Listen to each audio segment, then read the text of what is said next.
Hi, you guys. Today we're going to do lesson 11.3. This is going to talk about multiplying and dividing with inequalities. So before we get started, we're going to be multiplying and division properties of inequalities, and this is case 1. So what case 1 says, it's very similar to what we talked about in 11.2.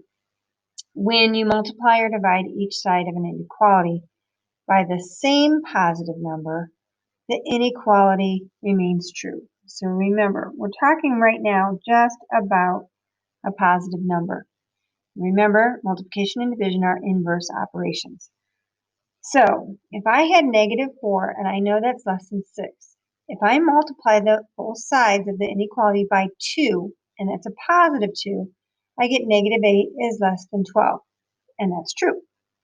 In algebra, if we look at that, if A is less than B and C is positive, then you can multiply A times C, that's going to be less than B times C. And if A is greater than B and C is positive, then A times C is greater than B times C. These properties are also true for less than or equal to and greater than or equal to. So we're going to look at the first example at solving an inequality using multiplication. So the first one I've already rewritten. And the first thing we're going to do is we're going to solve this just like we would with, and if it were an equation. And the first thing is the inequality. If we're find the side with the x, and we're going to try to isolate x. So we're going to do the inverse operation of dividing by 5. So we're going to multiply both sides by 5, or 5/1. That's my inverse operation. Those cancel each other out here, so that leaves us with x is less than or equal to, and -3 times 5 is negative 15. I put there a negative. Okay, and then we would graph that. So if I have a nice neat number line here, but if we were graphing, we would just draw where we have to put -15 in the middle. We put a couple on each side. We could count, they counted by 5s, you could count by 1s. Check, and we would try one of them on this side, and they tried -30. Is -30 a solution if we put it in here? It is. If we tried 0 for x, it is not a solution, so we know we would shade this way. It would also be a closed circle because we have the equal sign, so then we would shade this way here. Okay? All right. Would you please pause and turn a couple pages? You have a few pages, and you're going to try the on your own problems 1 through 3.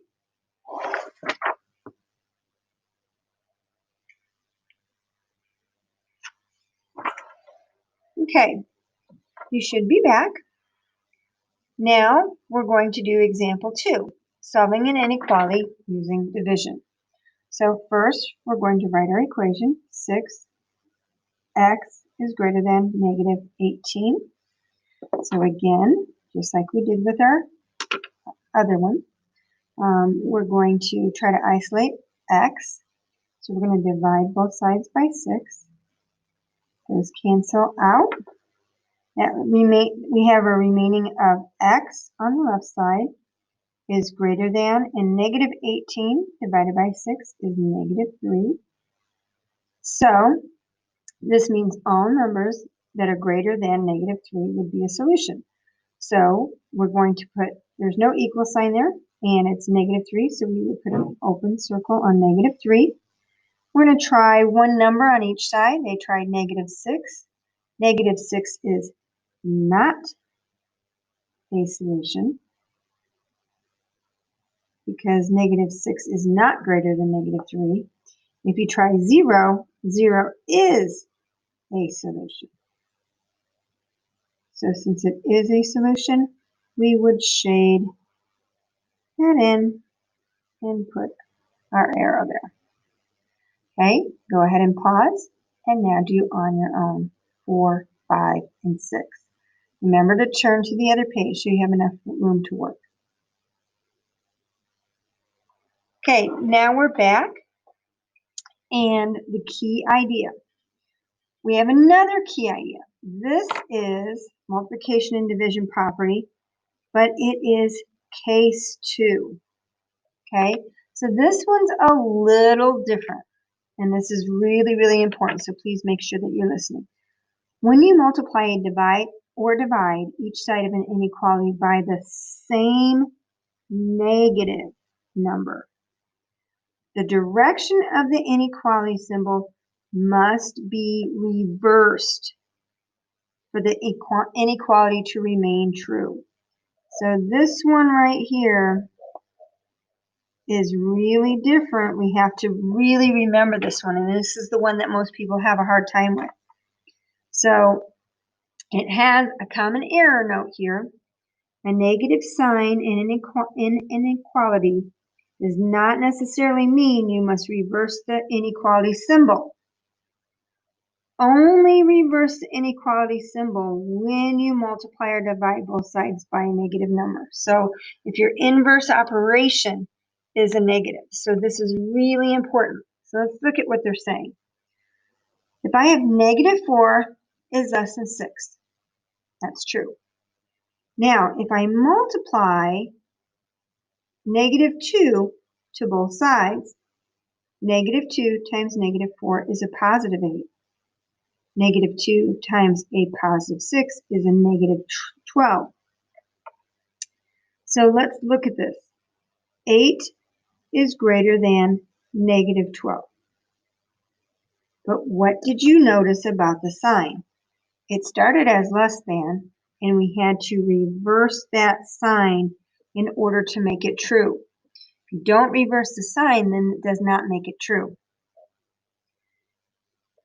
If in algebra, if A is less than B and the sign is C is negative, then A times C is greater than B times C.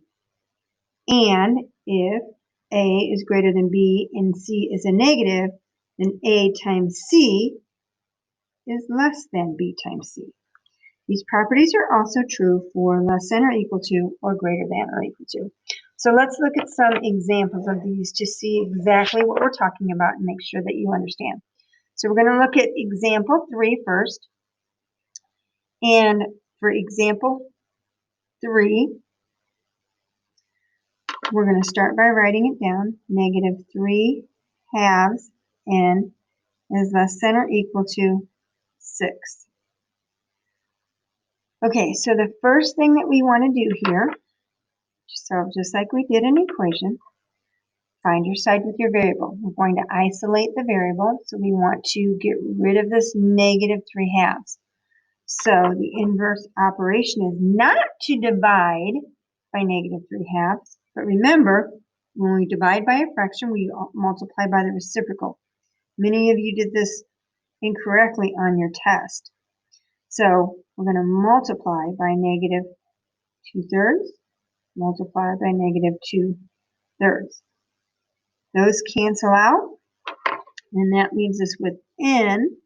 But since our inverse operation is a negative, we have to change the sign.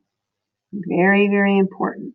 So we're going to flip the sign, and I'm going to put this kind of over 1. I'd cancel out a 3, so this is a 1 and this is a 2. So 2 times negative 2 is negative 4. So this means that all numbers that are solutions would have to be greater than or equal to negative 4. So they're the equal bars, so it's going to be a closed circle on 4, and then you would try it. Is negative 6 greater than negative 4? No, it is not a solution. Okay, is 0 greater than or equal to negative 4? Yes, it is. 0 is a solution. So we would shade this in the direction of the 0, and that would make it true. Okay, and remember, you can always try any of these answers to make sure in your equation. If I put in a 0 here, 0 times negative 3/2 is 0.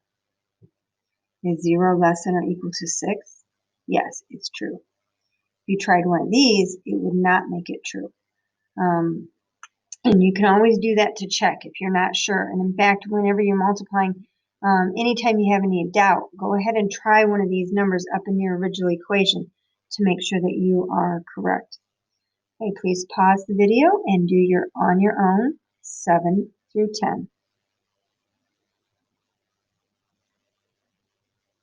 Okay, now we're back with number 4.